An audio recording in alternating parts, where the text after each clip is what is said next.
So Marley Quinn, like Harley Quinn, but not quite as much of a badass, according to you. Let's start out from the very beginning. Where are you from and what was your family like?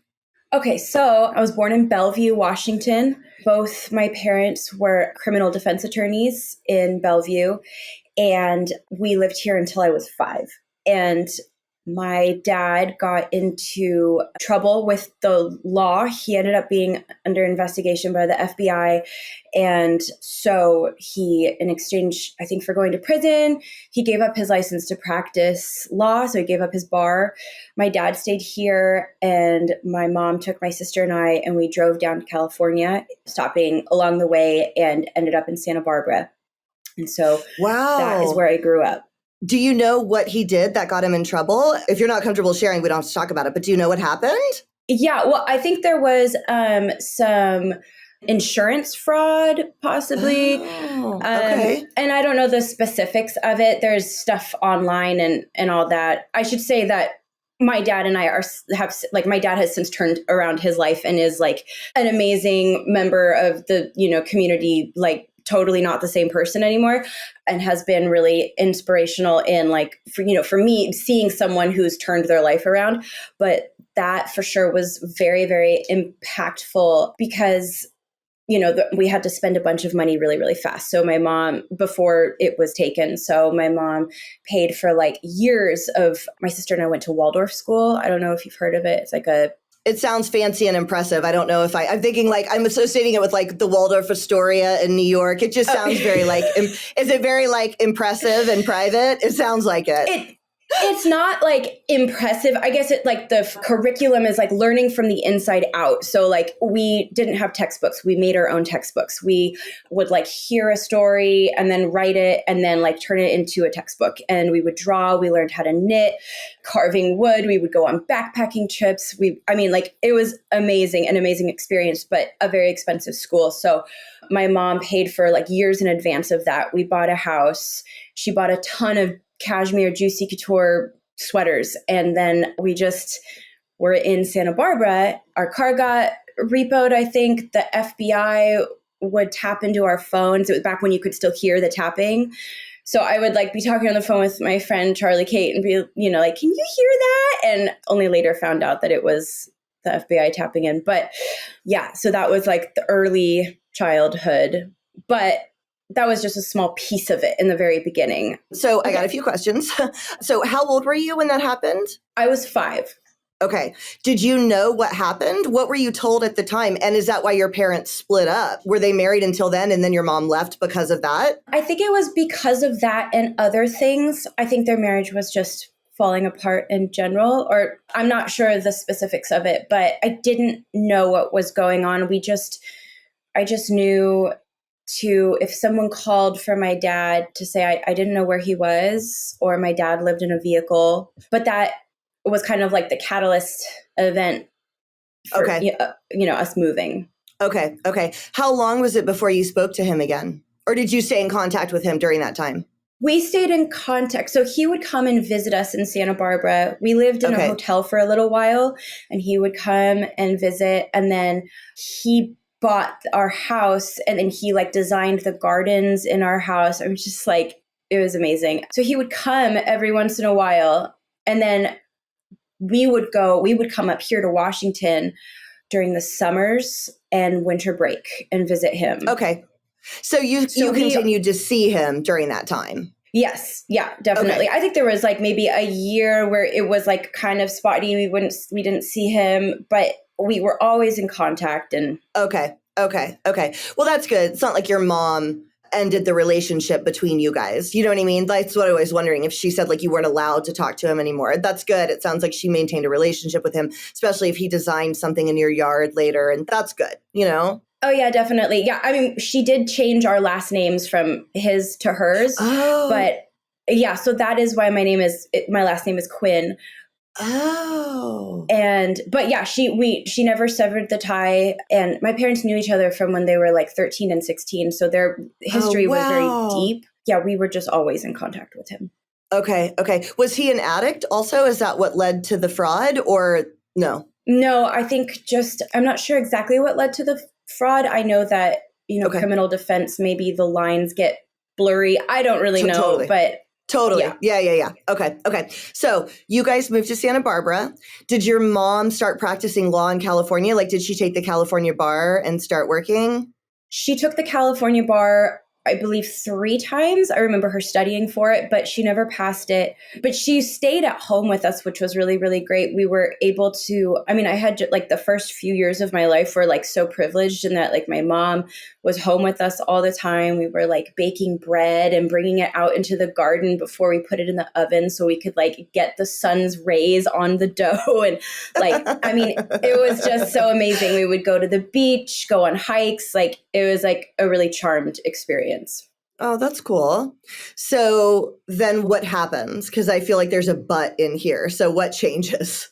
Okay, so when I was 7, my mom met a man who was 21 years older than her, and they ended up getting married. I don't know why that's important. He was older than her. They ended up getting married, and we never moved in with him. They always had their 2 homes. It was kind of a weird marriage. I don't know. But I don't know if it was that I got older or that my mom's mental health got worse, or maybe the two. I just started cluing into it. But my mom struggles with mental health. So she's bipolar, and there has been some substance abuse.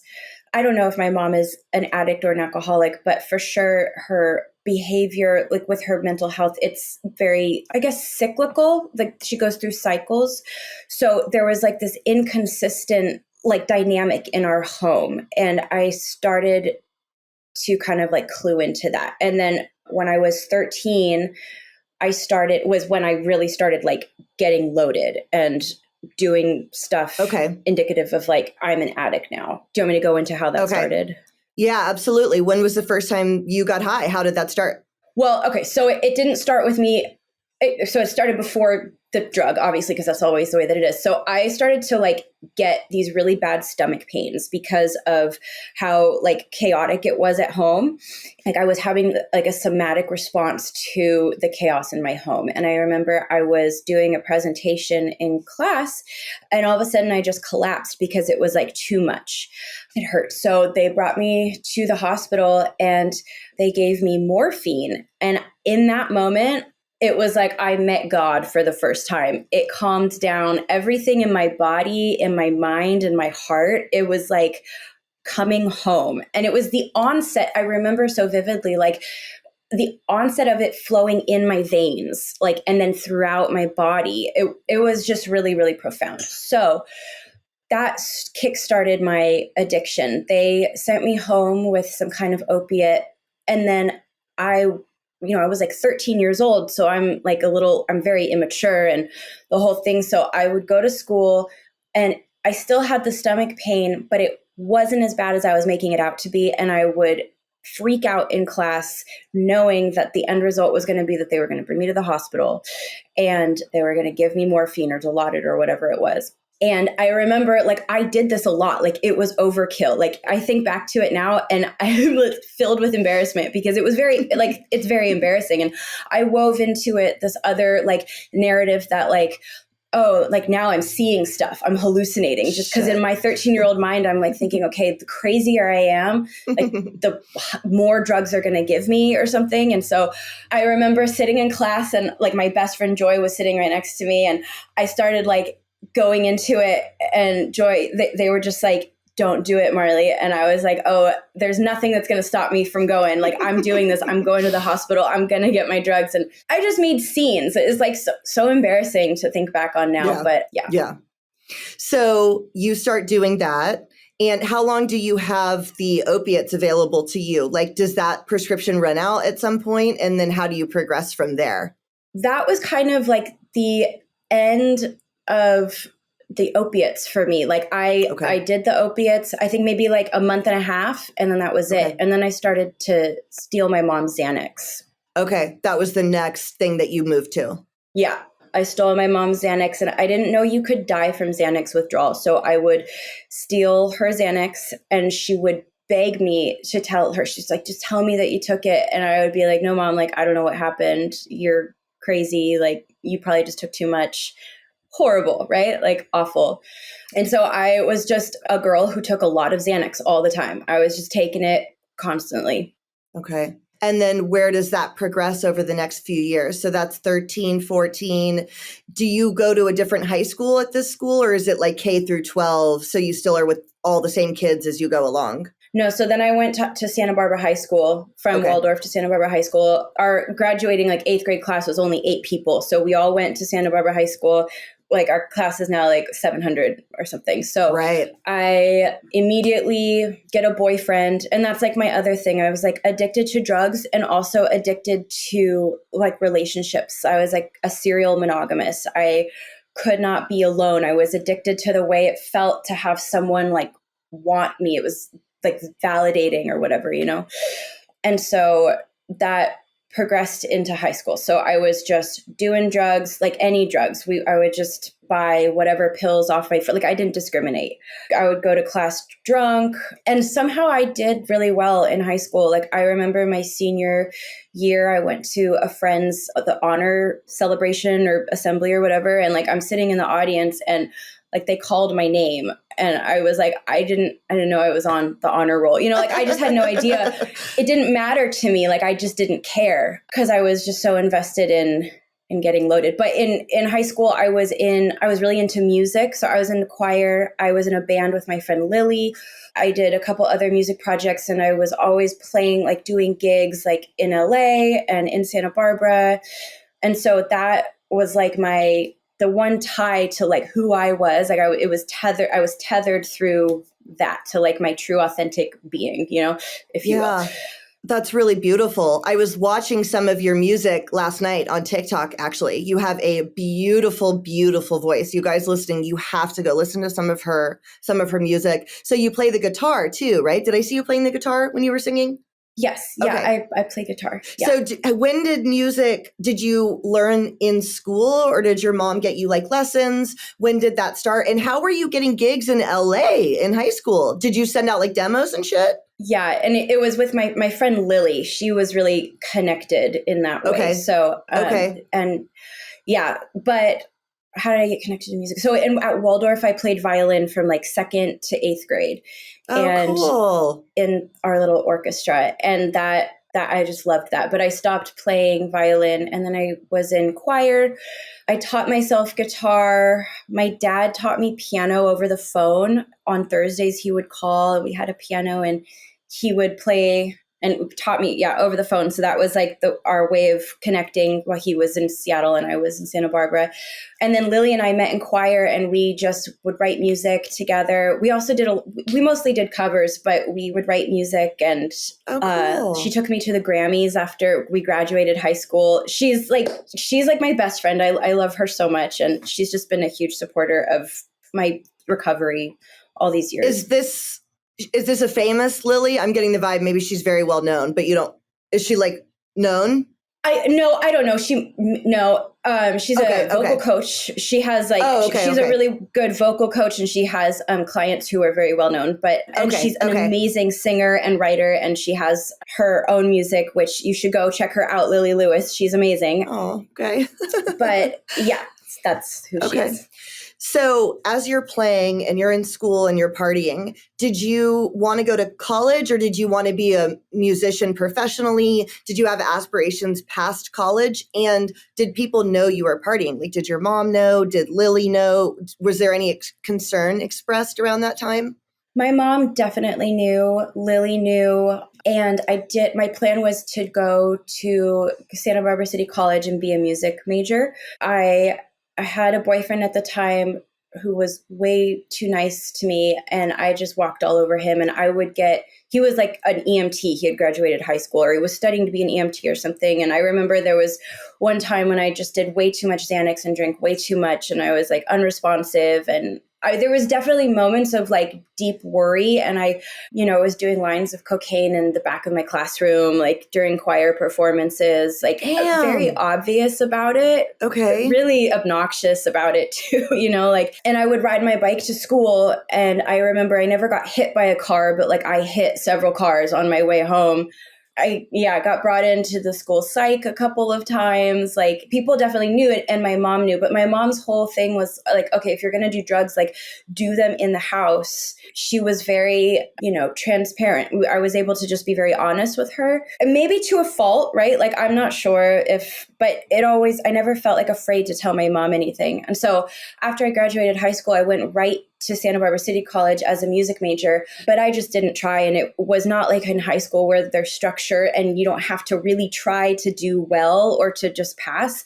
In college, like it just kicked my ass because no one is going to hold your hand through it. So I just like pretty much failed all of my music classes, but I was still doing music. I was in bands, but when I graduated high school, I started working at the Rhino at the strip club in Santa Barbara. The strip club? Yeah. Okay. And so first of all, I was not expecting that at all. You're like this. How old are you, by the way? 18. No, how old are you now? Right now? Oh, yeah. I'm 29. I'm 29. Okay, so you are so incredibly like well-spoken and poised and put together. Not that is unrelated to working at the Rhino, but I did not see that coming. Sometimes when I interview younger people, there's a lot of like and they're looking around and it requires a lot of editing from me. Like you haven't said you're just crushing this interview. Just I have to tell you that right off the bat. Like you're doing so good. I'm totally like engaged in everything that you're saying. You're doing such a good job. I'm proud of you for having of course, I'm proud of you for having the clean time that you already have. I'm already so impressed with where this is headed. But I have a few questions. Where were you getting cocaine in high school? Oh gosh, I don't know. Just the kids around. Okay. There was just, we had older friends. My senior year of high school, I ended up dating some guy who had graduated or who wasn't even in high school. I got it from him. I don't know. It was just like, and it was shit cocaine. Like it was not good. Okay. Like it was never good. Okay. But yeah. Did you have a job in high school? Did you have like a part-time job? How did you have money or did you not really have to pay for it? No, I did have a job. I had a part-time job working at the city in one of like so there are like parking lots in Santa Barbara and little kiosks. And I was like a kiosk girl. Okay. Yeah. Okay. I got it. I loved it. It was so fun because I'm such an extrovert. And so I got to talk to people and Santa Barbara is so small. It's like you go out and you see like everyone because it's just small. So I felt very like, I don't know. I liked it. It was easy.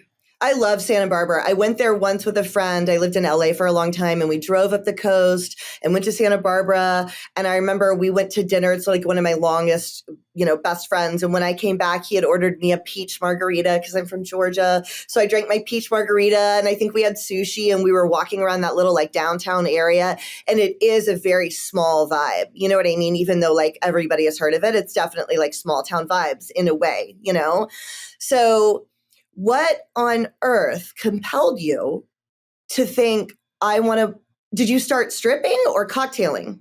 No, I went straight into stripping. How on earth?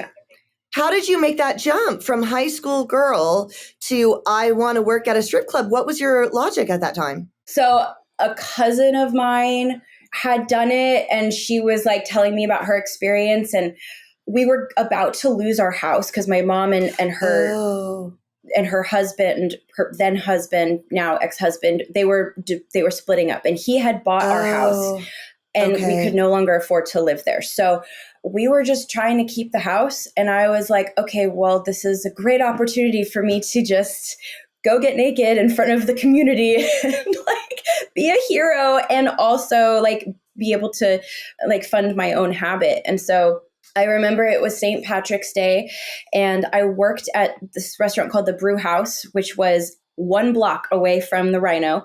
And I worked there. And so it was St. Patrick's Day. I went to the Rhino to go audition and I didn't know how to walk in heels. I mean, I was just I had never like been like that. I don't know. I've just always been like a little like, I don't know. Okay. So anyways, I go to the Rhino and I auditioned and I remember like walking on stage and it was like the first hour that they were open, and I like broke a light fixture and I like pulled a muscle.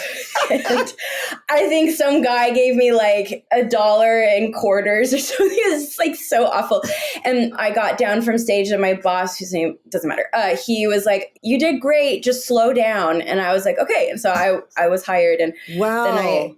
So hold on. Started working there. Because this fascinates me. I love hearing about this stuff. I always had this like secret dream of being a stripper. What is the correct term? Stripper or exotic dancer? What do you prefer? Oh, I mean, I don't know. I think a lot of girls prefer dancer, but I was a stripper. I mean, I have no idea. Right. I didn't do it. I want to make sure I'm saying like the right thing, but I always had this dream of being an exotic dancer, but I never had like the confidence, but there was a part of me that always like really wanted to do it. And the whole culture fascinates me. Did you bring heels with you? What does an audition look like? Or did you show up and they gave you lingerie to wear? Because if you hadn't done it before, did you bring stuff with you? Did you order stuff online and like bring it with you? No, so I didn't order stuff online because it wasn't like, Amazon wasn't a thing then, or maybe it was, but I certainly wasn't clued into that. In Santa Barbara, there's like the sex store on State Street, but I didn't go there. I took my mom's stuff. Like I went into my mom's stuff and I took her stuff. I didn't have heels that were high enough. So one of the girls there, she was so nice. She was like, "You can use my heels." And so I used her heels, and then I ended up buying a pair of heels from one of the girls there. They were these boots that had like a gun as the heel, and they were really epic. I mean, but I was kind of awesome.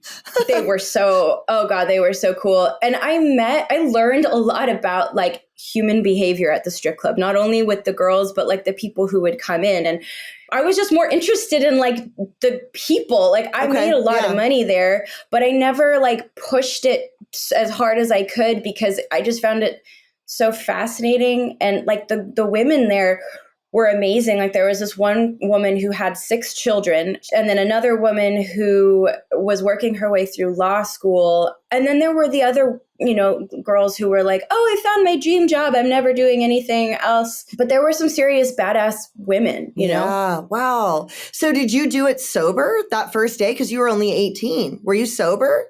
I was sober. And at this time, I was dating a guy who was in the Marines, or he was going to basic to go, become a Marine. And he knew that I was a stripper that I was a stripper, and he didn't care. He just thought it was great. And so, yeah. Wait, what was your original question? I'm so sorry. Did you do it sober? Did I do it sober? Yeah. Okay. So sometimes. So I initially, I started doing it sober, and then I would just take a bunch of pills, and then slowly it got like really, really dark from this point. So I had a friend who was best friends with the guy I was dating. She and I moved in together. And those friends that you meet where you're just like, oh my God, we've been soul sisters for many lives, where you're just, gosh, she was so amazing. We would get dressed up in my grandma's old clothes and go to the cemetery in Santa Barbara, which is beautiful. Like it looks over the ocean, and it's just one of the most beautiful pieces of land in Santa Barbara. And we would smoke weed, or and just be there in my grandma's furs, or we would go buy tickets to Yo-Yo Ma, who is a cellist, and we would like get all dressed up and like go watch him. And then we would go downtown. We had fake IDs, and we would just take a bunch of Xanax and drink a bunch of wine. And I was like the kind of girl who would take 10 Xanax on a Tuesday and then like come to 2 Fridays from that next Friday. Like I would black out for weeks at a time. And she was not an addict. It was very obvious that I was. Emmett, the guy I was dating, was stationed in 29 Palms, and he would come on the weekends, and we would party during the week. And I was like sober during the weekends, but also partying with him. And I just took her through the ringer. Like she was on this wild ride that I was kind of creating for us. And it ended up ending really, really badly. There were times when I had like clients from the strip club who would then become my own private clients. And there was this one guy who he hired like me and then 10 other strippers and took us to like a very ritzy hotel in Santa Barbara and paid us each $1,000 to like dance for him. and we did a bunch of cocaine, a bunch of meth. And then I remember just like taking the money and the drugs and like driving in my stripper boots all the way to LA to go pick up my boyfriend. And I blacked out on the way and like came to getting off the exit. And like, that was just kind of like, that was my life, you know? It was like very crazy, hardcore partying. And I don't remember a lot of it, but from what I do remember, like it was hectic. So when you black out on benzos, because benzos are like one of the only things I didn't really do. If it's 2 weeks from now, are you during the 2 weeks going to work and saying hi to people and you're aware you just have no memory of it? Totally. So Okay. I would go to work at the brew house, and a couple times this one guy in particular took me and my best friend shopping. He took us to Free People. He took us to lingerie shopping, bought us like $5,000 worth of clothes and lingerie. And like we went back weeks later to go exchange some of the stuff. And the women there were like, are you guys okay? Like you were with this really weird guy. And I just had no recollection of any of it. Like conversations with my mom, my boss, nothing. Yeah. So were benzos, would you say your main, did you have like a drug of choice that you were constantly seeking, or was it just whatever was available? It sounds like benzos and cocaine mainly, but what was your like primary motivating drug? Well, at this point, it was just blacking out on Xanax, but it ended up being meth and heroin. Those were my... Yeah. Okay. So at this point, it's just benzos, right? That was the main thing that you were going. Okay. Would you get sick from them and go into withdrawal sometimes, or did you just always have them? I always had them. I never remember going into withdrawal. Okay. I never remember going into withdrawal with Xanax ever. And I don't know why, because I know that it can be really, really bad. I don't know why. Yeah. I've heard that. I've heard it's like the worst one. I always thought heroin was the worst one, of course, because that's what I had to keep doing. It sounds actually like benzos might be worse. I think it like takes longer. And I know that one you could actually like die from, you know? So when you say private clients, that became your private clients, do you mean just dancing with them, or did you take that to the next level with them? At this point, just dancing with them. Okay. Like at their homes and stuff, or at your house or whatever. Or wherever, like a hotel or whatever. Yeah. So at this point, it's just all very much that. The boyfriend that I had at the time, who was the Marine, we, went to the Marine Corps ball a couple times together, and he could never do drugs because he was in the Marines, but he would drink. He was, total alcoholic. And it was eventually he broke up with me, and then I started to do heroin. And I didn't do, so I was like 20 years old when I started doing heroin. But when I went into rehab for the first time, which I was 21, I might have been 21 when I started doing heroin. I went in there, and for me, benzos and alcohol and weed, like those did not constitute as real drugs. That was just the way that I was living my life. So I had not been doing heroin for that long when I went to rehab for the first time. But it became very clear to me that, well, I guess this was my own feelings about it. I did not feel like I qualified to be in rehab, and I didn't want to be like an other. So I told everyone, oh yeah, I've been doing heroin since I was 16 years old. And that lie has continued. I never stopped telling that lie until I was having a conversation with Julia a couple months ago. And I was like, wait a minute, I have not been doing heroin since I was 16 years old. And so just these lies that we tell ourselves over the years, right? And it started when I was 20, and I went to rehab for the first time in Santa Barbara, and I met a guy there and fell in love, as we do, and anything to look at this, right? Right. Yeah. So you said it ended badly with your friend and roommate. What happened, and how did you get introduced to heroin for the first time? And by the way, I did the exact same thing. When I went to detox the first time at 31, I had been doing heroin for 10 months. And I told anyone that would listen, I wasn't really an addict. I'd only been doing heroin for 10 months, but I'd been doing coke for a million years before that. But just like you, that to me was just life. That wasn't a drug. Right. Do you know what I mean? Totally. Like, I get it's a drug, but it's not really a drug, dude. You know what I mean? I did the exact same thing. So how did it end with your friend, and how did you get introduced to heroin? I mean, it just got to be too much. I don't really remember exactly how it ended. I just know that we ended up not being able to live in our apartment anymore. I moved in with my mom. She moved back to Lompoc, and we didn't talk for a long time. I've since been able to make amends to her, which has been really wonderful, and we're back in touch. But yeah, it was just too much. She later told me that, what we were doing, it was really just like a phase for her, and she didn't understand that it was a lot more for me than it was for her. And as soon as she kind of realized it, she just had to take a step back because she could not go down with me any more than she already had. Yeah. And then first heroin, how did that happen? So my boyfriend, Emmett, broke up with me, the Marine. And I was like, my whole identity was caught up in who he was and my relationship to him. He had, we were going to get married, blah, blah, blah, blah, blah. So I was working at a restaurant, Sharky's in Santa Barbara, and one of my coworkers was doing heroin. And I had done opiates, like I had smoked pills off the foil like a few times.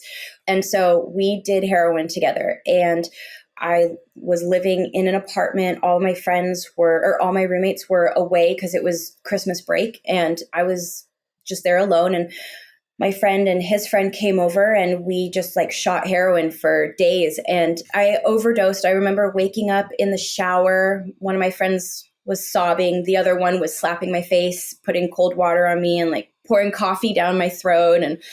And she's dead now. She's really sad. But yeah, she like saved my life for the first time. And then shortly thereafter, I went to rehab. So the first time you did heroin, you shot it? You didn't smoke it? You shot it? I think I shot it the first time. I may have smoked it first in a car.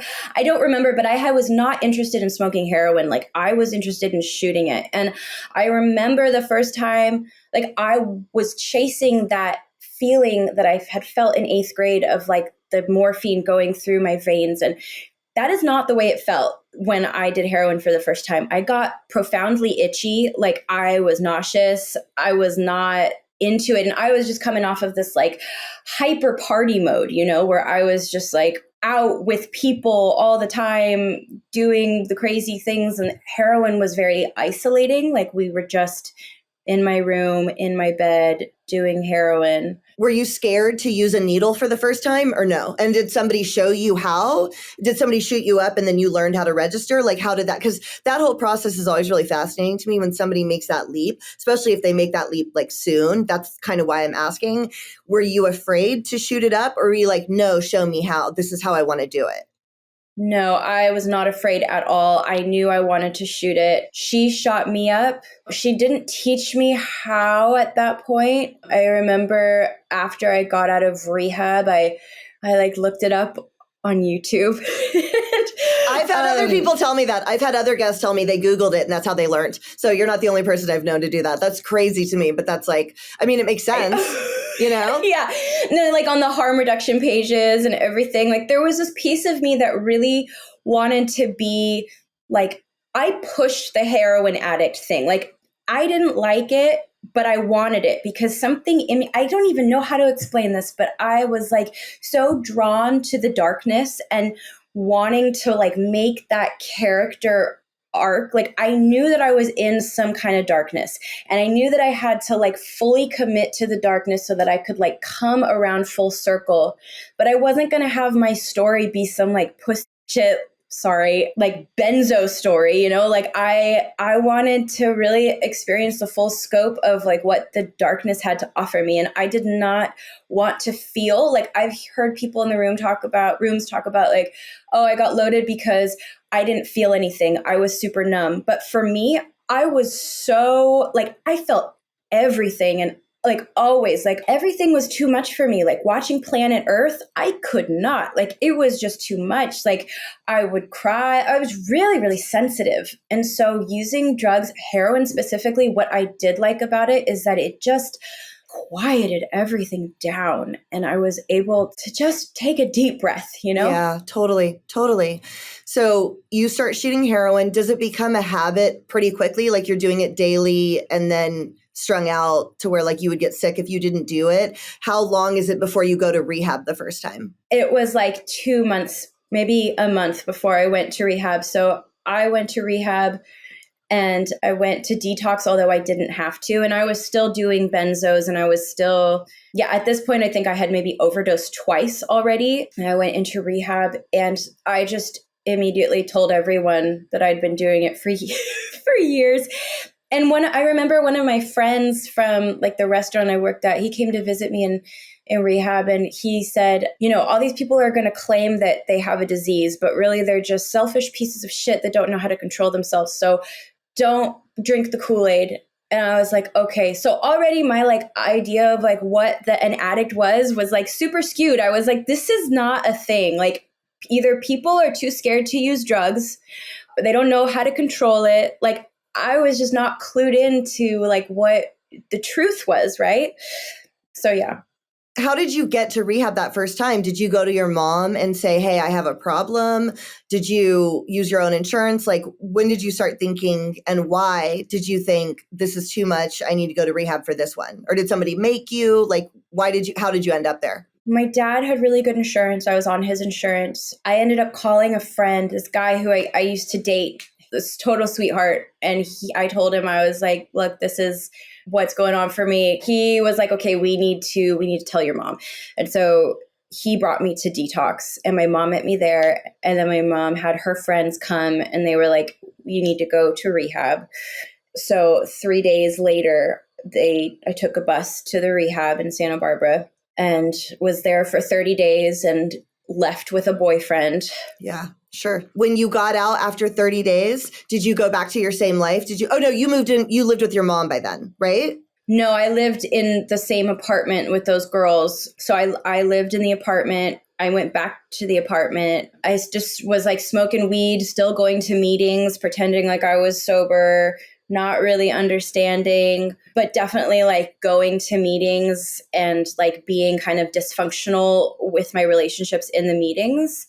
I had this boyfriend who I was head over heels with, and he was living in a sober living, and he would come on the weekends to get passes and would drink with me and my friends and go back to his sober living. We would go to meetings together, the whole thing. And then like 8 months into that relationship, he was like, I want to move back to Sacramento. Do you want to move with me? And I was like, yes.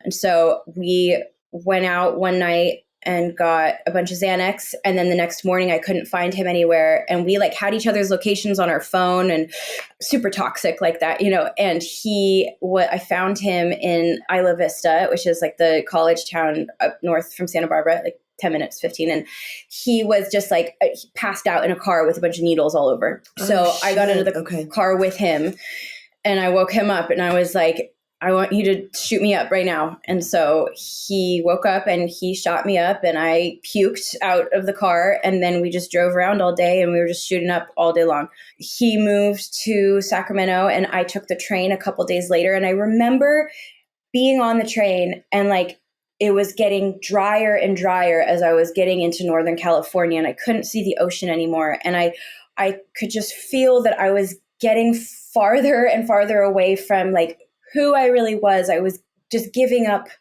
so much to be with this person that I thought was my everything, right? I mean, just another like identity loss in someone else. And as like the green and the ocean are like going away, I was just crying in the train by myself. And I knew it was like too late. Like I was hooked. I was going. And so we moved into his uncle's apartment. We we rented it for like $600 a month. He was still on disability. And he had graduated college and had a big boy job. And so he got a lot of money for his disability. And I got a job at a hair salon and a spa as like a front desk attendant. And we were just doing heroin all the time.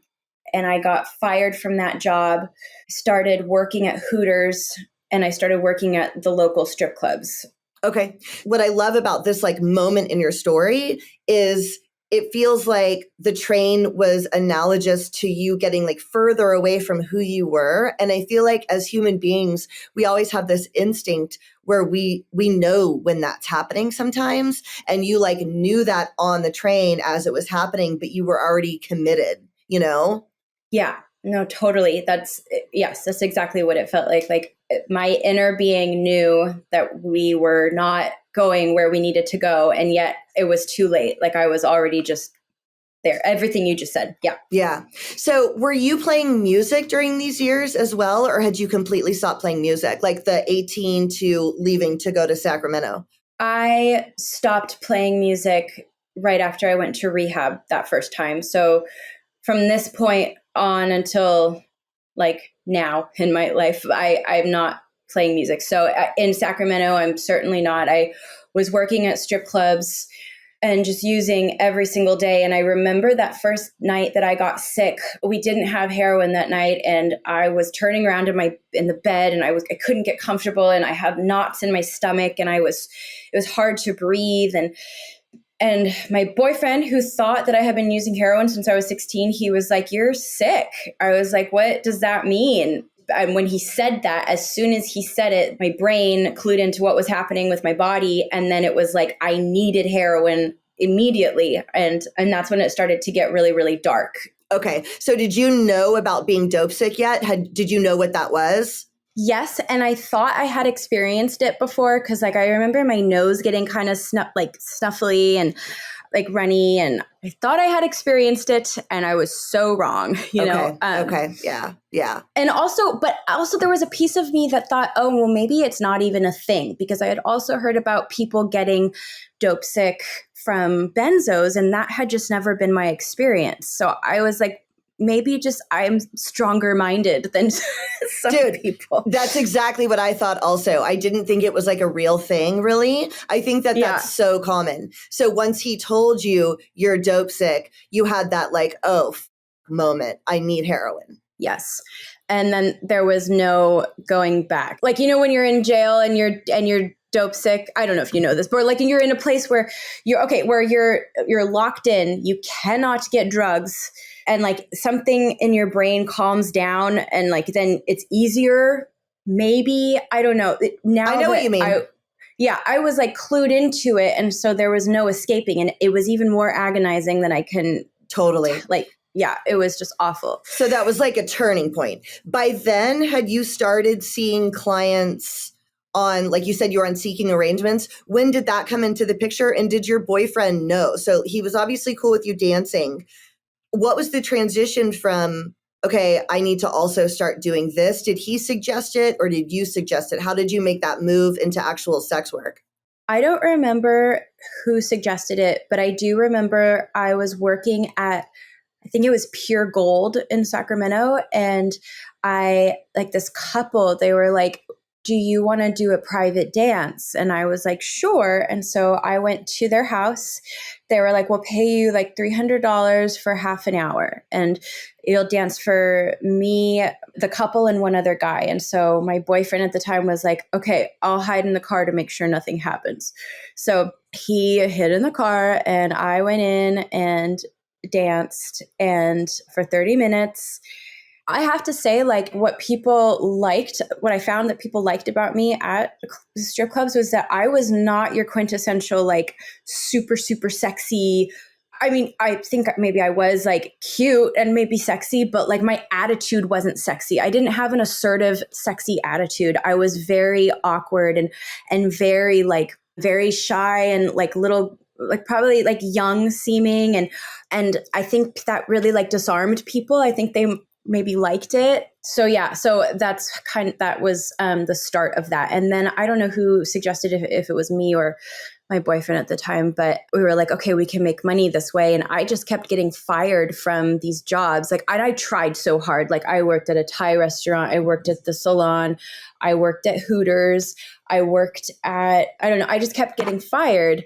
So I resorted to the dancing. And so did that couple at the end of the 30 minutes ask for something more? Is that? No, they did not. Then what I ended up doing was that I went on Craigslist and I made an ad saying like, "Oh, I'll do like private dance, like massage thing." And I got a couple clients out of that. One guy would come over to my house. My boyfriend would hide in the closet and he would just like stand over me on the bed and just like jack off and come onto my stomach. And like, that was it. He had a wife and a business. And then there was another guy who also had a wife and a business. And then there was a man who had a wife who they saw me as a client together. And then he would see me alone without her knowing. Okay. Your boyfriend would be in the closet hearing this happen? Oh yeah, totally. Like part of me, like then I was like so okay with just writing it off as like, oh, he's just empowering me in this work. But like I would, like these clients of mine would leave and I would just be curled up on the floor, like sobbing, like, so I'm like 22 years old, like so young, just sobbing, sick. I mean, it was really hard for me to get into the spirit of like doing this work because I think that to say I was not brought up to not respect my body is not really like a reason to have it be hard for you. But my mom was always so like, you are empowered and your body is a temple, all this stuff. And so it was really hard for me to get into the act of it. And there was no amount of like loaded that I could get. And we didn't have enough drugs for me to be loaded. Like my boyfriend didn't have a hustle.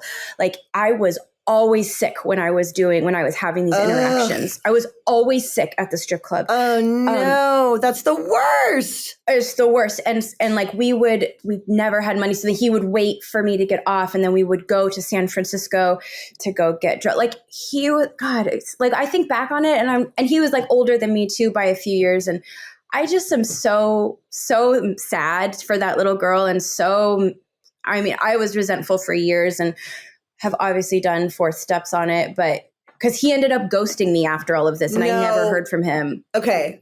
So hold on. So did he, and by the way, this is much, much better. So thank you for adjusting. So did he work at all at that time? No, he did not work at all. He just had his disability check. And I remember him saying once something like, I really want to like travel with this money. Like, I don't want like, why, like we're always using my money to buy dope or to pay our rent or whatever. And I was just like, you don't leave the confines of this apartment. Like, what are you saying? Like, you're resentful at me for using your disability money. Like, it was so backwards. And the guy who we bought drugs from, I would go pick them up because he would always give me more. I would have to show him, I would have to like flash him like some part of my body for us to get like a couple points more, Yeah. Oh my gosh. So how long were you and that dude together? And then how did he ghost you? Because you were living together, right? Yeah, we were living together for a year, I think. It's also hazy, but finally we just started running out of options and we were looking into like we couldn't make our rent because we kept telling his uncle like, oh, we're going to replace the sink and we're going to go buy a sink from Home Depot. Can you take it off our rent? And then we wouldn't buy a sink and then we would get the rent deduction and all this stuff. So finally we were like looking into the methadone program. I was still on my dad's insurance. I had a car payment also. So I called my dad and I was like, I need help. And my dad flew me to Seattle and I went to Lakeside Milam in Burien to the juvenile one, like the young person's one. Okay. And he was going to go do the ibogaine treatment in Mexico, which I believe he did. And so I got on a plane. We said goodbye. He said, I'll call you when I'm done and we'll meet up again. I'll come meet you in Seattle or you come back to me or something. And then I went and I detoxed at Lakeside Milam and they told me that they were going to use Suboxone. And I got there and I woke up the next morning so sick. And they were like, oh, we just stopped using subs after the new year and we're not going to start again for another year. I was so mad. So I was so loaded when I had packed that and by this point I'm like maybe 100 pounds. I packed like bathing suits.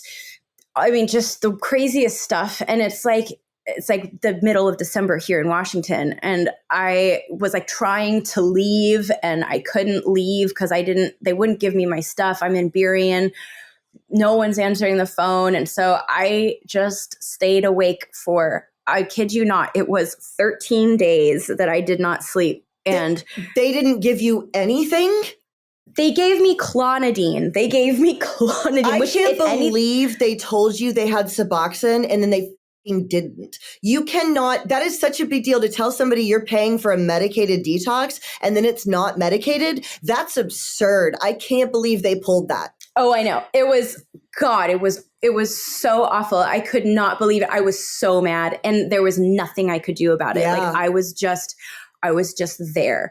And I remember like I had to change my clothes like every hour because I would sweat through my clothes. I never smoked cigarettes before then. And one of the techs, I was always having a panic attack. She took me outside and I started smoking cigarettes to help me breathe because I just couldn't do it otherwise. And of course, like as soon as I, started feeling better, like on day 20, I just started like messing around with the boys and started, I think I had sex at Lakeside Milam, and the nighttime techs, I was super tight with them because they knew me from being awake for so long, and they would just let me go down to the boys section, and it was just so dysfunctional. And I just started using as soon as I got out. And I had made friends with people who were in there and we got loaded together. But what was different when I got out was that now I was shooting meth.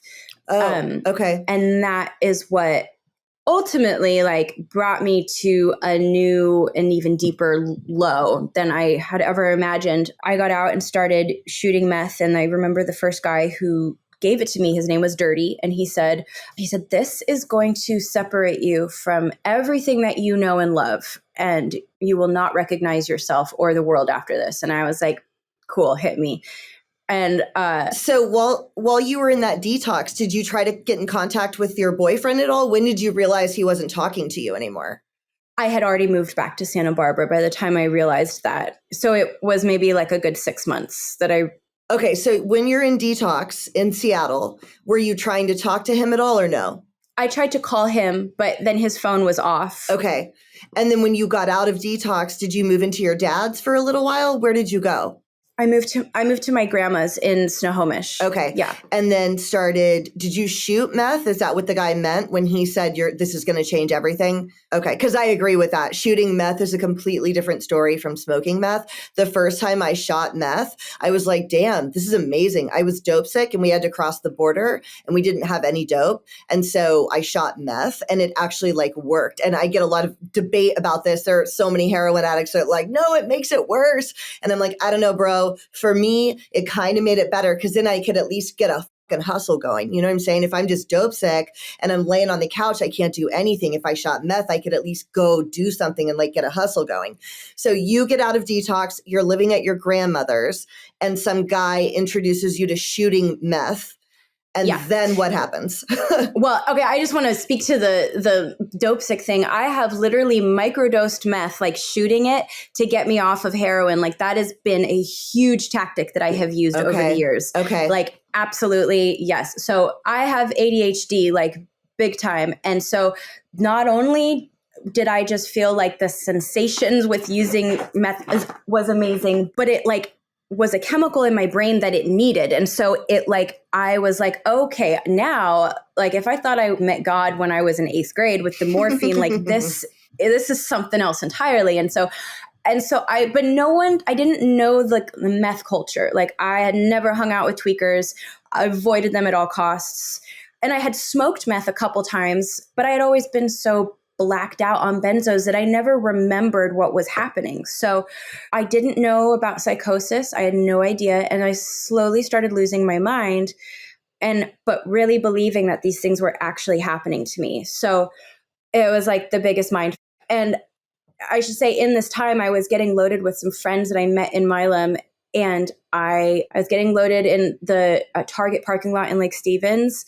And I overdosed. And there was a cop really close by and he came and woke me up. Like he gave me a sternum rub, Narcaned me. I woke up in the hospital and I remember my friend coming to visit me and they had given me one of those like tie offs, or they had like used one on me and they were drawing blood and I took it off and gave it to her and I said for later. And then I got out and we just, got loaded again. And so you were doing heroin also with the meth? Okay. Yeah. Okay. Yes. And I tried briefly to like they gave me a prescription for naloxone, like the pills. Wait, naloxone. No. Naltrexone. I always No. get those mixed up. What is it? They gave me a prescription for Narcan, and then they also gave me whatever blocker, naloxone, as a pill. And I took it. I had to take it in front of my grandma, and then I would try and get loaded on heroin, and I couldn't. And it was so infuriating. I was just like shooting, wasting. So I stopped that.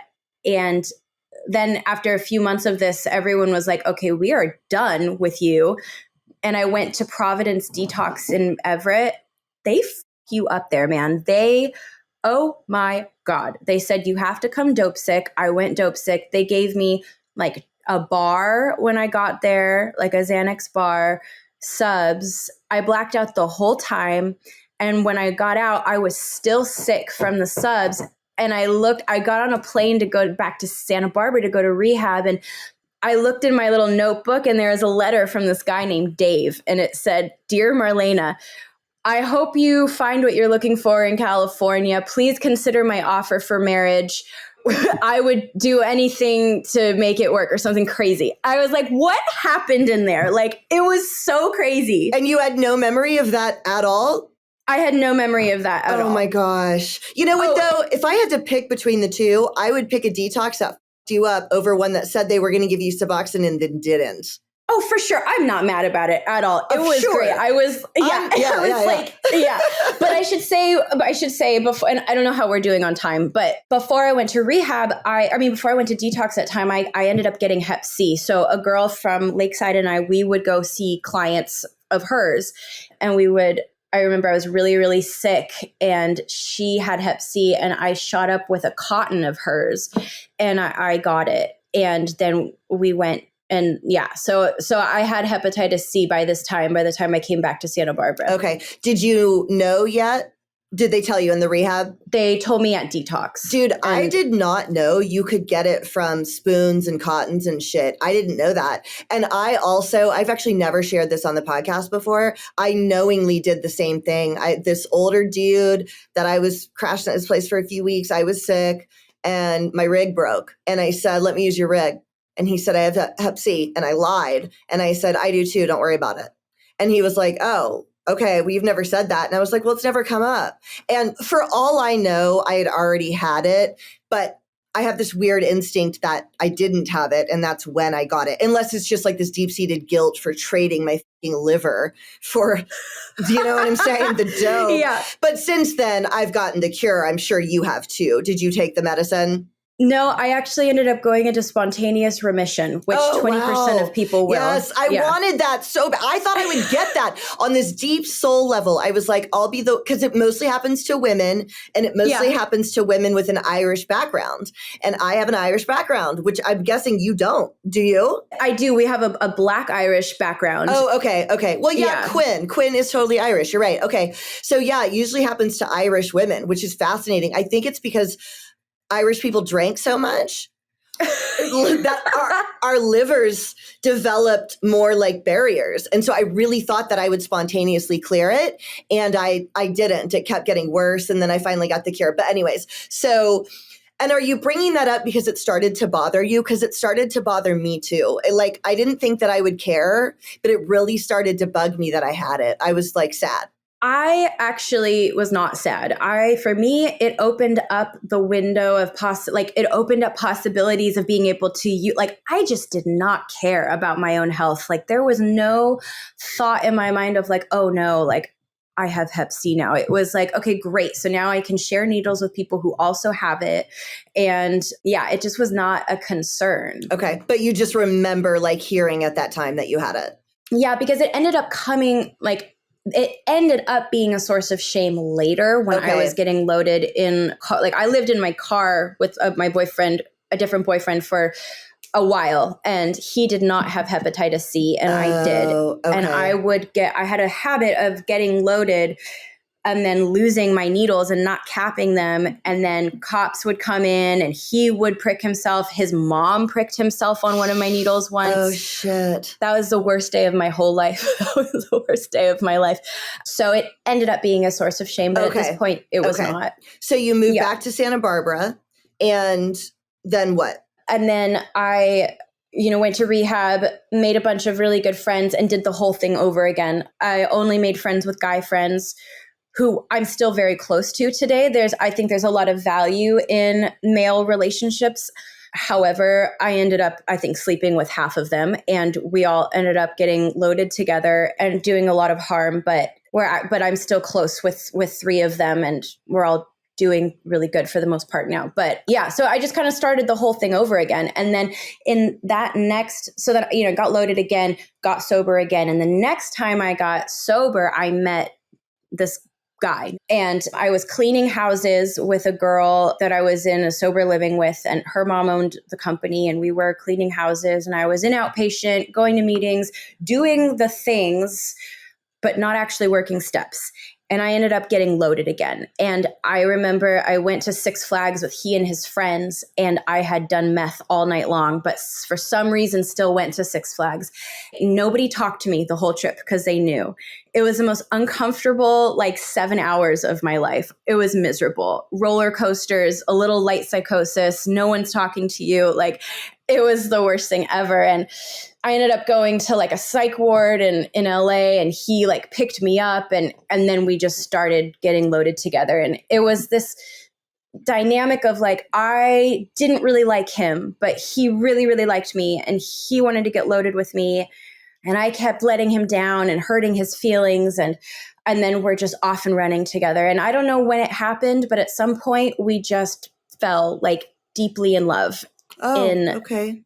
And we would go see his grandma when we started to lose sense of our humanity. We would slow dance in motel rooms together. Aww. When we started to feel like we were dying inside. We lived in our car. I was really close with his family. We would go over there on Fridays to do our laundry. We lived in his Volvo. We sometimes slept on his dad's boat because they were fishermen. We would sleep on his dad's boat. We sold heroin, and he was ultra protector. He would not let me sell my body. He was you don't have to do anything. I love you. You're my girlfriend. We're a team. So I had everything I wanted. I could get loaded all day, every day, never sick. We always had motel rooms. I had done an insurance scheme where I got a bunch of money from my insurance, maybe $13,000. And I know, and that funded a lot of our existence. We were able to, instead of getting fronted lots of dope, we were able to actually put our money there and what was the sell scheme? it. What was the scheme? And also, how did you end up in the psych ward? Both of those questions. Psych ward. I ended up going in the psych ward because I'm, a white girl. And when I go crazy and I'm get a drunk in public or a loaded in public, a high in public, that's not even a thing, but an intoxicated in public, instead of going to jail at this point, they were oh, we'll send you to the psych ward because I, have the privilege of, I didn't look crazy yet. They were oh, young looking, innocent white girl, we'll send her to the psych ward. Do you know what you were doing that time? The psych ward, how did you end up in LA? So you were in Santa Barbara, you went to Six Flags, but you ended up in a Los Angeles psych ward. How did that happen? Oh, right. Okay. So I got back, and then I was wandering the streets that night loaded, and cops came, and my mom was looking for me. My mom would walk the streets in Santa Barbara, calling my name when she couldn't find me because she was so scared. So the cops came, and I was just going crazy. They brought me to the Santa Barbara psych ward, which it's very nice. It's and the only way that insurance will cover your detox in Santa Barbara at Cottage Hospital is if you say you want to kill yourself. So I said that to get in. And then I think I might have tried to sleep with a patient, or I tried to leave. And then they were okay, now you're under mandatory hold. They brought me down to Las Encinas or something. Okay. And then I was in the real psych ward with the real loonies. On a bus or something? Did they bring you in an ambulance? How did you get transported? They brought me on an ambulance, and I was locked. I was Yeah. Oh shit, that's crazy. I know. And this had happened to me before too. And I had done a on transport kind of thing. And I had attempted a tuck and roll or whatever. And to jump out of the car? To jump ship. Yeah. Because I didn't. So I had I don't know if I'm sure it showed up in my medical history. This one's a runner. I don't know. Right. Restrain her. Okay. So now you're back in Santa Barbara. You're with the guy. You guys are living in your car. seeing his family on Fridays, slow dancing in motel rooms. Oh, the insurance scheme. What was the insurance scheme? Oh, it wasn't even that complicated or that schemy, but my insurance, they would send me money when I would get big bills from like an ambulance ride. So you can imagine after like 6 or 7 ambulance rides in 1 year, I get all of these checks to pay the ambulance. I never pay the ambulance. I just pay myself. Okay. All right. Okay. Yeah. So, which that has come back to bite me. Last month, they finally reached out. Oh, shit. Okay. I know. So I was like, I can pay you $18 a month. Oh my God. So I know. I have another question. While you were in all of the rehabs, were you actually like going to meetings and trying to do sober work, or no, not really?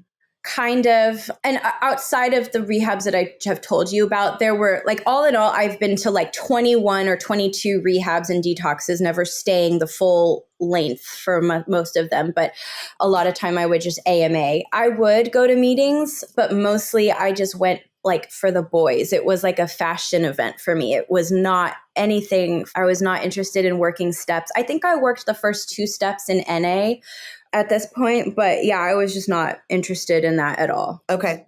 So I really thought I could stay sober through like osmosis, like everyone says. Yeah, totally. So now you're in Santa Barbara, living with the guy in the car. Where do we go from there? We are living a dream. We stole things from stores. We had all this money, all this dope. We went to REI and like got these lights that were solar powered. So we put them on the top of our dashboard, and at night string them around our car. And yeah, it was crazy. So eventually we started getting arrested. We committed grand theft together. We stole some power tools off of a construction site. There was a Ring camera across the street. And so they caught us, but it took them like 8 or 9 months to build a case on us. And during that time, we got arrested once. They put all of our drugs out on the hood of the car.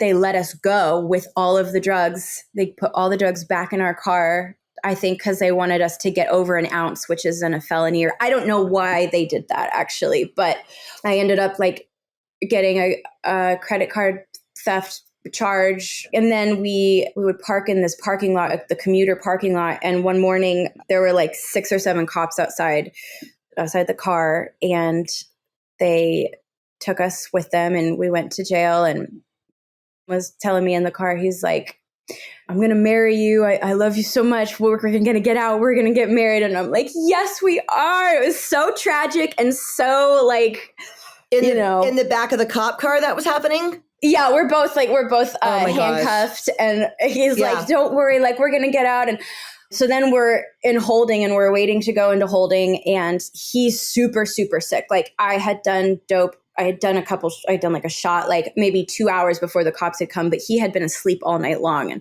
so he started to get really, really sick. And I remember he was wearing this pleather jacket, and the sweat and the pleather was just, I was like, so sad for him. And I went into holding, and I weighed like 100 pounds, and I started to get really, really sick, and I was in holding for 24 hours. And there was this homeless lady who was an alcoholic who was detoxing from alcohol. And I was really cold. I didn't bring a sweatshirt, and I just cuddled up, and she held me, and we were all just huddled up, the way it is. And I got housed. And, the doors open in the morning, or the gates open, and all these girls start filing out. And I'm like asleep on one of the tables. And this girl who I had tried to beat this girl up on that we were like hanging out with, because she had stolen like $3,500 from us. And I was really small, and she was much taller than me. So I don't know how to beat someone up. And I think I like stole her meth and like drank her Capri Sun in front of her, or did something absolutely ridiculous. And she was in jail, and she walked up to me, and I thought she was going to beat me up. And instead she gave me a really big hug. And the girls were really nice to me. They filled up my bucket with hot water, and I like was just sitting in there, and they would like punch my legs for me. And then something like really interesting happened. So it was Christmas, and the acoustics in jail are like really good. And I started to sing, and then everyone got like like, oh, yay, like there's a singer here. And they like asked me to sing Mariah Carey's All I Want for Christmas Is You. And it was amazing. Like those girls were really like, it was awful. I hated it. I hated every second of it. And I knew that I did not want to do that again. And I went back to jail like one other time and got arrested a handful of other times. But they were like a lot nicer than I thought they were going to be. So was that the first time that you had sung again in a while? Yes. It was. Wow. Oh my gosh. I know. Yeah, it was kind of like a really interesting thing. And they take you to court, or they took me to court, and I knew that Sam was going to be there because he was my co-defendant, and I was like the last one to go to court. So I was there from like 5 a.m. until like 3 p.m, just super, super sick on a floor that's like covered in pee. Like it's gross. And I started to sing, and then started like calling out to me, and he was like, I can hear you, I love you so much. And it was just so hopelessly romantic and just you know, crazy. It's like the junkie Romeo and Juliet, you know what I mean? Like that's how you feel. I remember doing that with my ex too. We'd be in that little room before they would take him to the guy's side, and he'd be like, get us out of here, baby. And I'd be like, I will, I'll come for you. It's just so like, and he bailed me out of jail once. And I remember seeing him, I just told the story recently, in the courtyard of the jail. I was just like ran to him because he like got me out. So how long were you in jail that time? Like 3 weeks. Okay. So were you kind of kicked by the time you were done of the 3 weeks? Kind of. Barely. Okay. A little bit, but like still super weak, you know. And what was the charge? What were you arrested for that time?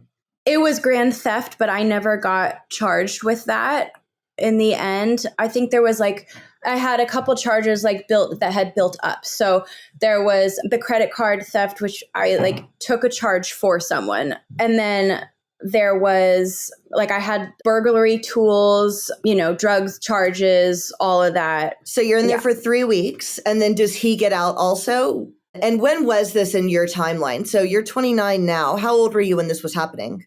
I was 23. Okay. All right. 24. I might have been 24. Okay. So you get out. Does he get out also? And you guys go back to living in the car? No, he did not get out at the same time. I got out much early. I got out like a few weeks earlier than him. I got out at 4 a.m. I got out at the same time as a bunch of like homeless men got out, and they were like, hey, you could come like join me in my tent. And I was like, oh God, no, thank you.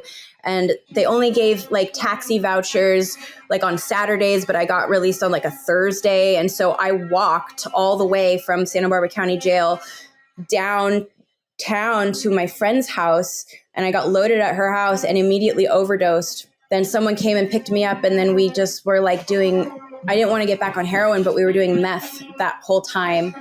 And then I went back to my boyfriend's house and pleaded with his dad. I was like, I will sleep in the car. Like, can I just please be here? And he made me food, and they let me stay there until Sam got out. And then we tried to stay sober, but it was really, really hard for us. It just couldn't.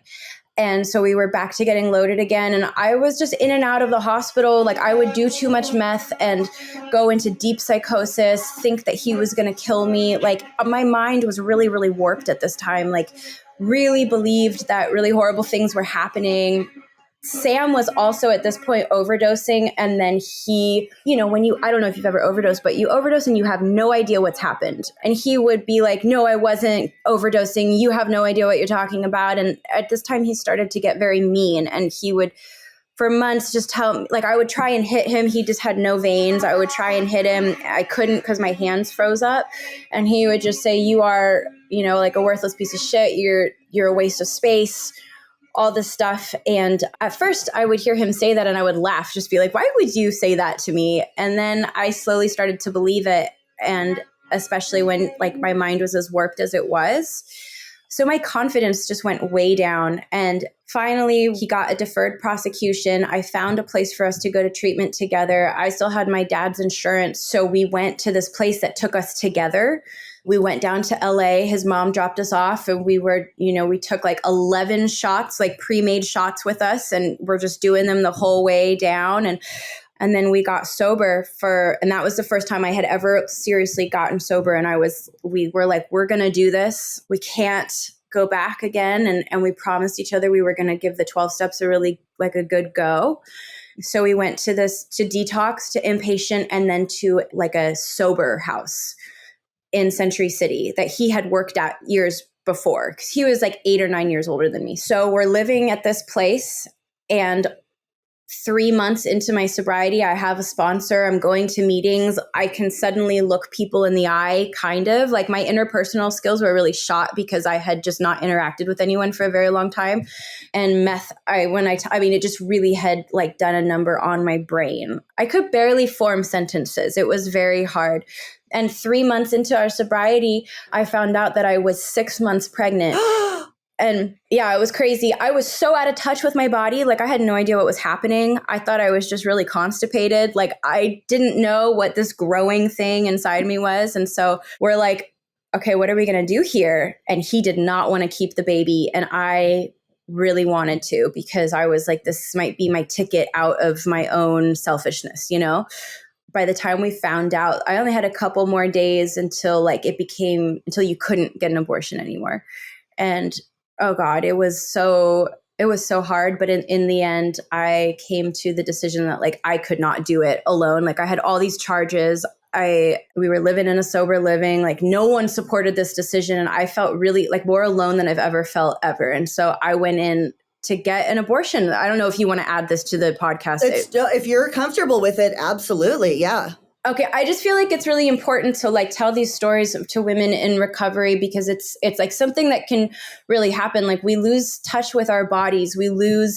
I don't know. And it's, you know, I hadn't gotten a period in so long. I never thought that I was going to be able to get pregnant. But I guess that when we had gotten out of jail, like we were just healthy enough to where, you know, because I picked him up and immediately we had sex in the car, you know, like I don't know if it happened then or what, but yeah. So I went into UCLA for this 3-day long procedure, which was awful and very like traumatizing and very, very painful. And I just told everyone that it was a miscarriage, because I had told my dad and he was so happy that I was pregnant. And I had told, it was obvious to the people at the sober living, you know, we were all living together, going to group together. And I'm like, sorry, my cat. And I'm like clearly pregnant. And so I just told everyone it was a miscarriage. And that's when I started to understand that I wasn't really sure if I wanted to be with this guy long term. And we got out of treatment together. We moved into a place in Santa Monica. I started going to school. I got a job. He got a job. And then the pandemic hit. And I was like, okay, I think I need to make a move. No, I like what you just said. It is important to share these stories because like, I don't know, it's something that can carry way more shame than anybody could possibly realize, you know, and y'all's generation, not like I'm a ton older than you, but you guys have been able to talk about it. And in my generation, it's just not a thing. You know what I mean? It was so much shame was attached to it. And I'm from the South and it's just, I don't know, I'm glad that you just shared that. I really appreciate that you shared it. Yeah. And then also for my listeners listening, you don't get a period for months at a time when you shoot heroin. That's why she didn't know. That's what she was referencing. Okay. So you start thinking, maybe I don't want to be with this guy. Right. And then the pandemic hit and I moved up here to Washington. And at this time I was going to school at Santa Monica College. Everything was remote. And it was really hard to leave that relationship because we had been so trauma bonded. Yeah. We were, you know, sharing a toothbrush up until our 3rd month sober, I think, you know, just the whole thing, you know, how it is. And I should say that we are on really good terms now. Like we still talk. I love his family. Like his family helped me so much through so just, oh gosh, I love them so much. And I'm really proud of him and how far we have both come. But our separation was really necessary because again, my identity was so tied up in who he was. I had no idea who I was. So I moved up here and again, just started the whole thing getting loaded. And then I went to treatment again. And then I was sober. I mean, God has given me I think God has given me a lot of grace in getting sober. But in terms of like longevity, like it has been really hard for me to get more than 2 years, more than a year. Like for whatever reason, but I have survived it all, which I think is really really amazing because my life today, I struggle with mental health, but the problems, like I have good problems to deal with today. Like I got accepted into every university in California and got a full ride scholarship to UCLA and UC Berkeley. I am a student at UW now. I'm a mother.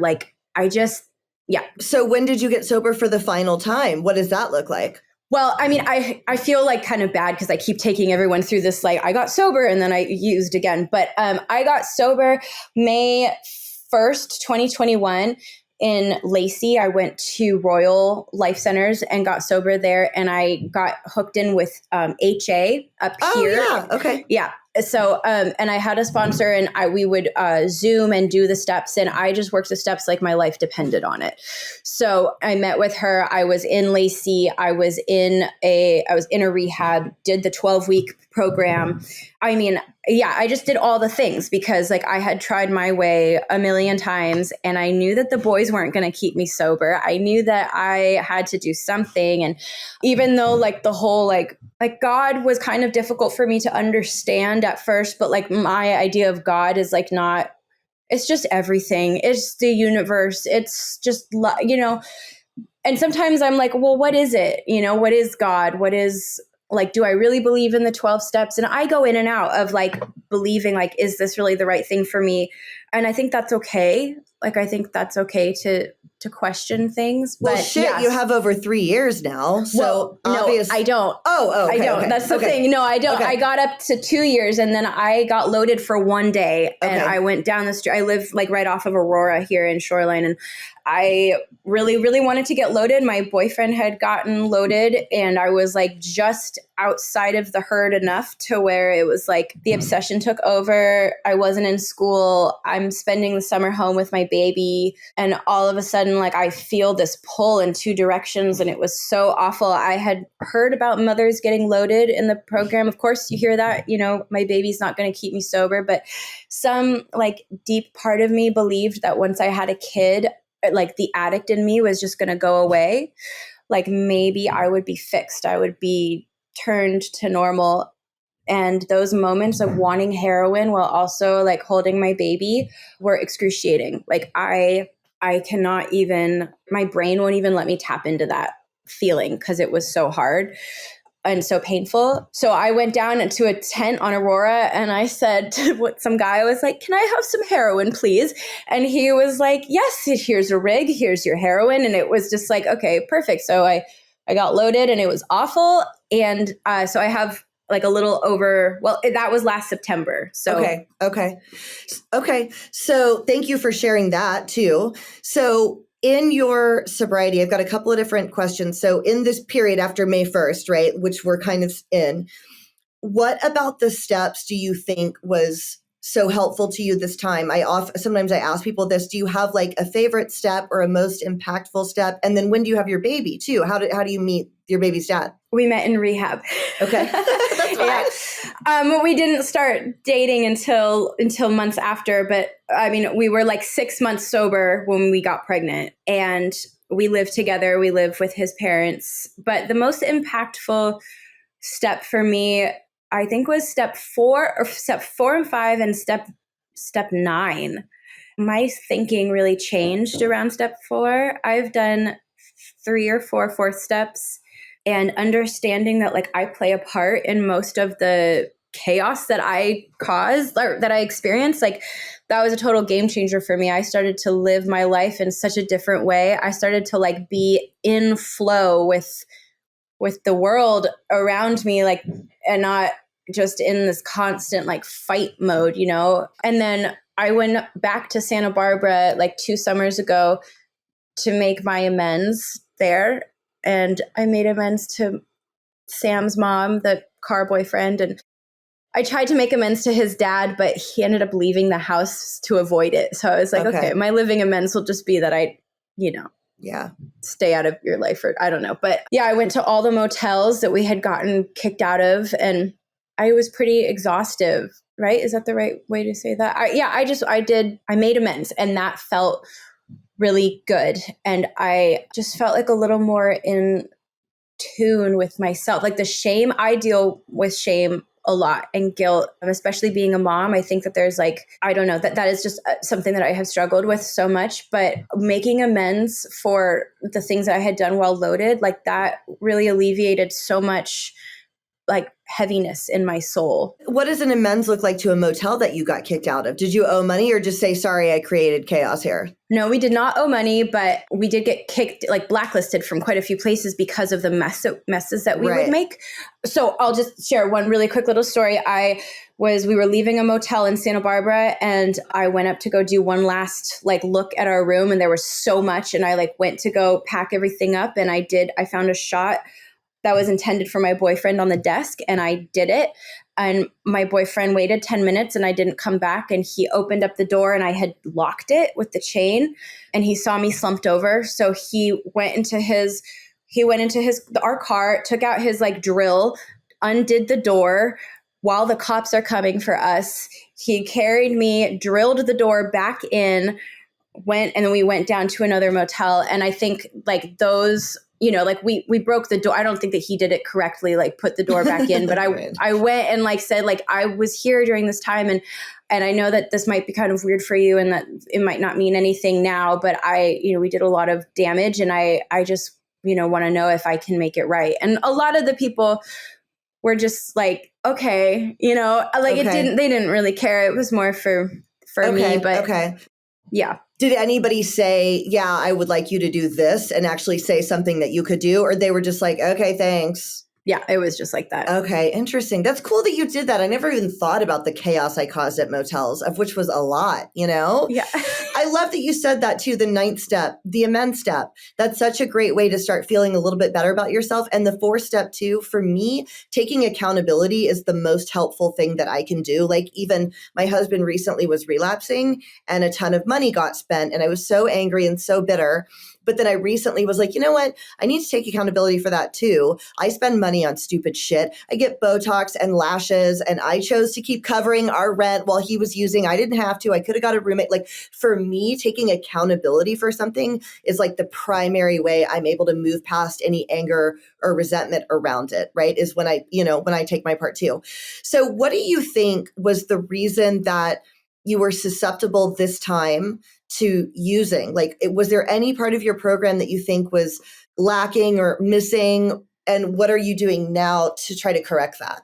I think that really what happened was that I was on a pink cloud from the moment that I got sober in May of 2021 until the moment I fell off and got loaded. Like my pink cloud fueled my desire to do all of the things right, do the steps, go to meetings, be of service, go on panels, all that stuff. And then it was easy to do those things. It was not a push. It didn't go against any of my like internal desires. And then I had a kid.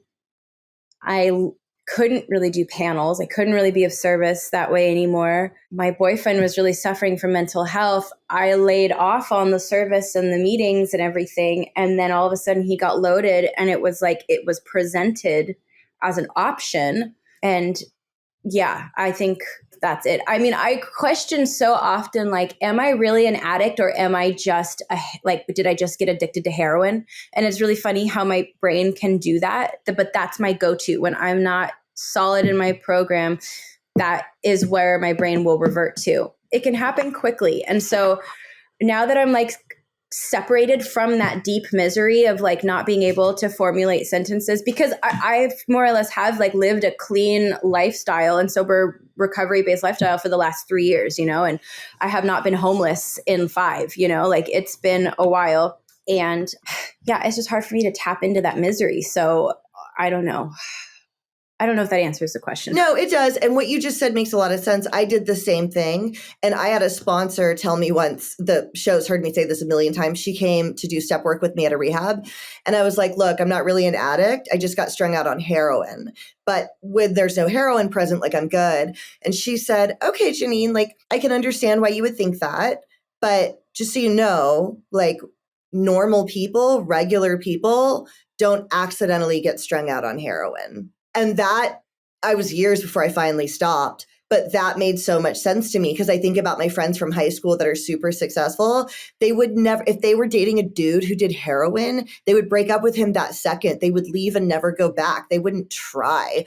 And I had to take accountability for that too. I'm like, no, my life was already really unmanageable on the cocaine. Nothing was progressing in my life. I was supposed to be an actress, but I wasn't doing shit, and a lot of the other things too that are similar, I think, between our stories, like going to college, and college was harder. I know that sounds obvious, but it wasn't to me. Like high school was kind of easy. And when I went to college, it was harder. And the reality is I didn't want to work that hard. Like, yeah, my parents were splitting up and I was depressed, but also I didn't want to work that hard because I'm a huge, the rules don't apply to me kind of person, Oh my God, yes. Yeah, I don't have to do that paper right now. You're working on it today. No. I'm going to do it right before it's due, like sucker. And it took me a long time to realize, no, I'm the sucker. It takes hard work to do things correctly and on time and pay taxes and la, la, la. You know what I mean? I was like, sucker. And I'm like, no. So I want to kind of get up to speed with your life now. So you said, do you work now? Or you said you're going back to school? Like, what does your life look like today? Yeah, so today I'm a full-time student at UW. I'm studying gender, women, and sexuality. Oh, cool. Yeah, and I don't think I'll do anything specific with that, although I might, but I just have been really drawn to that area of study. And so school really does feel it's challenging for sure, but it is just really fun. Like I'm very interested in what I'm learning about. And then I'm a mom to Mason, my almost 2-year-old son. And I live with my boyfriend in his parents' house. There's like a private little like apartment space downstairs. Oh, cool. What does he do? He works in the union, the local 302 as a deck engineer in heavy machinery. Yeah, local 302 is the heavy machinery, is the operators union. Union. Oh, that's awesome. Okay. And you guys are both in recovery. He's sober too. Yes. Okay. Yes, we are. And you said one thing caught up with you, that insurance scheme, they just reached out and you have to pay it back. That sucks. I know. It's, yeah. That happened to me too, bro. I didn't pay taxes for a long time.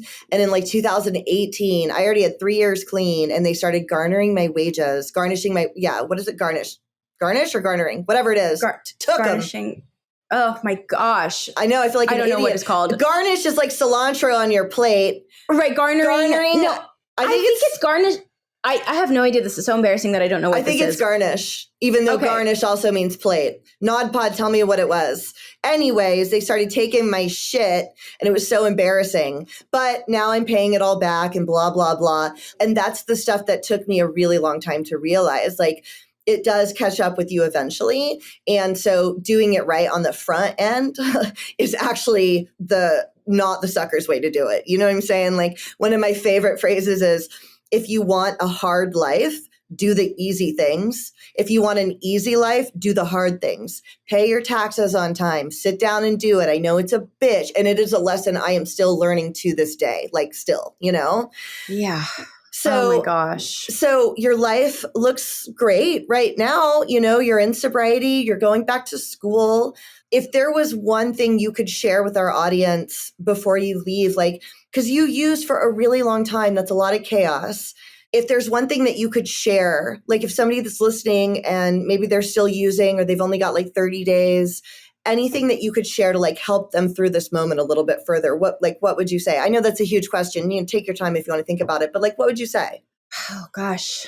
I think, I would say that there is relief on the other side. And I mean, it just really, because if you're in the thick of it and you're not ready to get sober, sometimes you just need the moment of desperation to hit you and to ride with it.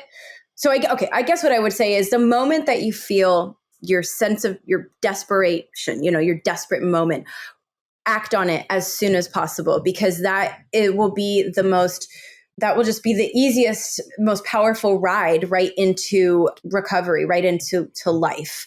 And until then, just pray for it, whatever that means for you. And also you can get sober without being desperate.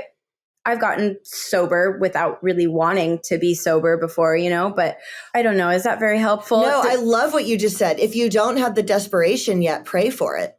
I actually think that's a great like tip. You know what I mean? Okay. Ask for it. You know, I'm living this way that I'm not happy with. I hear people talk about getting desperate. Pray for it. Ask for it. Has there been any trauma for you around the sex work? And if so, how are you managing that? And how do you feel like shame about that? How do you manage that? I think that there has been some trauma for me. And it's funny you should mention that because I've actually been looking into trauma therapy. I think that there was more trauma for me in like my psychosis and like the actual like somatic trauma I experienced with like overdoses but really like the psychosis aspect of it. But with the sex work, yeah, for sure. And I really would like to address it. How do you like handle that in your current relationship? Do you ever feel bad? Like, were you embarrassed for him to find out that you did sex work or no? Like, how does that affect you? No? Okay. No, and to be honest, I've been just kind of like I'm not really embarrassed about it because I kind of feel like it's a perspective that I have.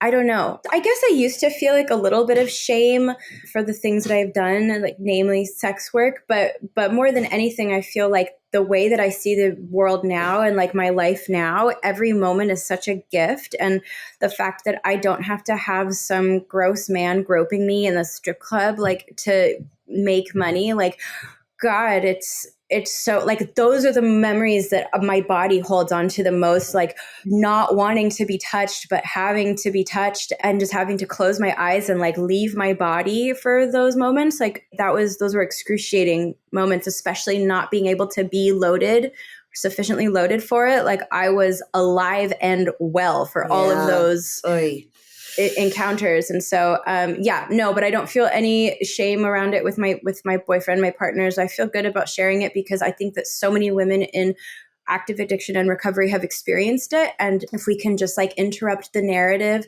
that says that it is a shameful thing, Yeah. And I think that's the benefit too of being in 12-step is that you hear, or some recovery group, you hear so many other women talk about it. And so I think that also alleviates some of the shame around it. It's like, oh, like 99% of women in active addiction did some form of trade or sex work or, you know what I mean? And so I think being around that a lot is, obviously really helpful in terms of alleviating some of that shame. When you say psychosis, that was traumatic, like what kind of stuff would happen? Explain that further. So like there was one time, a couple times I would like leave detoxes like in LA somewhere and like AMA. I remember a couple times like going and meeting, like seeing a bunch of guys behind a trash can and like asking for speed and doing a bunch of speed and then thinking that I was getting followed and like people were trying to put me into like sex slavery. So I remember like dropping pieces of my clothing, like Hansel and Gretel style, so my mom could find me. I like wrote a goodbye letter in a McDonald's bathroom. Somehow I had tape and I like taped it to the wall. Other times, like I remember planting myself in front of banks because there were cameras and I knew that if anyone were to abduct me, like they would not go unnoticed because I would be on camera. Or with my boyfriend, I remember the car boyfriend, we were driving with our friend and going up this mountain and all of a sudden I was like, oh my God, they're going to bury me alive. And so I started kicking at the door. I opened up the door. I think I might have like did a duck and roll and they stopped the car, got out. I saw one of them had a knife and I was like, oh God, this is the moment it's going to happen. Like truly convinced, like kicking and screaming. They're trying to restrain me, which makes me think it even more. I got ratchet strapped to a Motel 6 bed once from like flailing too much. That wasn't psychosis. That was real, but that was for my own safety. Right. Yeah. I don't know, just stuff like that. Mostly just like really believing that I wasn't safe and not understanding that it wasn't psychosis. Yeah, totally. It's so hard when somebody is in psychosis. My husband went through extreme psychosis this time and it lasted for months afterwards as well. Like sounds kind of like you. It was months before it kind of went away. Same thing with him. And it's so hard because I didn't want him to start thinking I was part of this conspiracy. And so I didn't want to lean too hard into, I would never say this is psychosis because he would say, I knew you were going to say that. I knew you were going to, you know what I mean? And I'm like, oh my God, it was just so hard. And last question, and then I'll let you go. You said mental health struggles in sobriety. What does that look like and how do you manage that? So it's really interesting now that I get a period again, it's very closely tied with my cycle. So I get like a few days before, like 7 days before I get my period, I get rageful. Is that a rageful? Rage. I get enraged. I get really depressed. I get super irritable.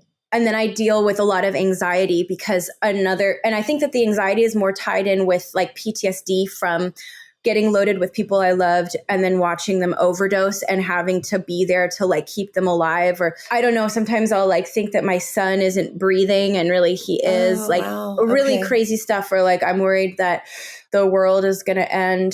I deal with a lot of anxiety. So the way that I deal with that is it's been a while since I've meditated, but I find that every time I meditate, I make like an actual practice of it. I feel so much better. So this is my reminder to get back into that. And then being honest about it with my closest friends, like Julia. And then the next step, like I have a doctor, but I need to like go in again. That's another part of it. Like it's so hard for me to get motivated to go deal with it. So I don't know if I have like a lot of great tactics for that, but I wanted to give myself like a year and a half to let my brain heal after drugs, after getting sober, to get a baseline of where I am. And now is the time for me to like, okay, this is what's going on. Like I need to tackle this. So I'm just kind of in process. Okay. That's smart. All of what you just said is really smart. And dude, I'm always in and out of a meditation practice too. I actually did do it this morning before our interview. You did? Yeah, I'm trying to get back into it. I've been very spiritually sick for a few months and like not using, but doing some other dumb shit. And I've just got to get back on track. And my husband is actually inspiring me for the first time ever with recovery. He does a 10-step every night and he meditates and I'm like, and he's doing well. And I'm like, all right, he's followed you into recovery before, you follow him. So I've been trying to do more like meditation, exactly what you just said, like extreme anxiety. And I also think the awareness of just knowing that using isn't going to make anything better. As cliche as that sounds, just fucking knowing that at some point as an adult is really helpful. It's not going to make it better. It's really only going to make it worse because then I lost my clean time and I've got this show. Do I have to go tell people? Do I have to stand up at HA and take a newcomer token? Man, I don't want to do any of that shit. And if I shot heroin, I'd get really sick. That would happen. You know what I mean? If I shot meth, I would miss class for a few days. It's just like knowing what that actually looks like after a lot of relapse and repair. Just that knowledge is like so, is so helpful. Okay, actually, I lied. This is my last question. Yeah. Because you're closer to the you still. Do you have cravings ever still? And if you do, how do you deal with them? Well, I don't have, no, I guess that like the obsession has not come back in a little bit. When I think about like, I'll pass someone getting loaded on Aurora, like literally doing a shot in their leg or whatever. And I'm just like, woo, that's right there in front of my face. It actually makes me feel like sick to my stomach to think about I'm in that phase right now. But that goes in and out. Like the biggest takeaway that I have from like, I'm almost 30. I'll be 30 in August. And from like being in this for like as many years as I have is that it's just like goes up and down. Like I had this thought that like, oh, okay, I'll work the steps one time. I'll get loaded for my last time and I'll work the steps, make amends. And that'll be it. I'll never want to get loaded again. And like the truth is that like that has not been my story. And I have had dark thoughts and I have had, thoughts of wanting to get loaded and whatever, but I haven't had like a true like craving since. Okay. Yeah. And it sounds like you're pretty active still in service, like meetings and commitments and stuff. Do you do all that stuff? I have a sponsee. It's really hard for me to get to meetings because I'm a mom. Right. So I have one meeting that I go to and I'll do like the women's marathon meetings, but definitely like I know that I need to get more into it. I meet with my sponsor once a week and that's a lot. Once a week sponsor and once a week meeting. That's not so bad. With a baby, I only go once a week and I don't have a baby. So you know what I mean? Like, can't remember last time I saw my sponsor. I call her all the time, but like, right. You're doing good. That's good. Thank you. Yeah, I hit the service really, really hard in the beginning with HA, especially because since there's so much service available. Yeah. I was on the events committee and, like the whole thing, H&I. And then it's really hard with a kid. And I really want, like when I'm with my child, I want him to have my undivided attention. Yeah. I don't want to be on my phone on a Zoom meeting while he's there. Yeah. So it's just this constant, like trying to find the balance. And yeah.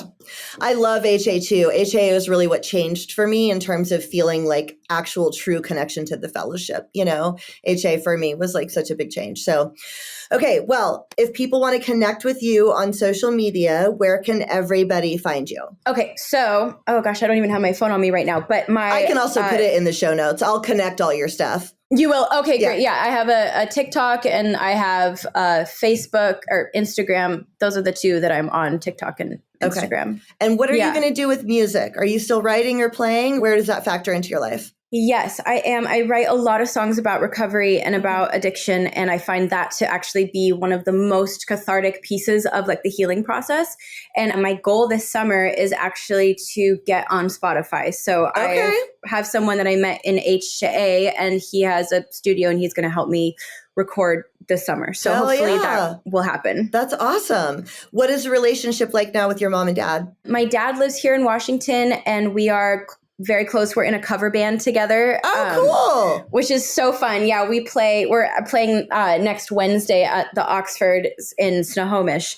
And yeah, it's just so fun to have that relationship with him and be able to play music and share something that we love. And my mom, I just love her so much and I accept her in all of her beautiful, crazy. There's something where, I don't know, I think that we've been through many lives together. And now that I'm a mom also, like any kind of anger that I had or just frustration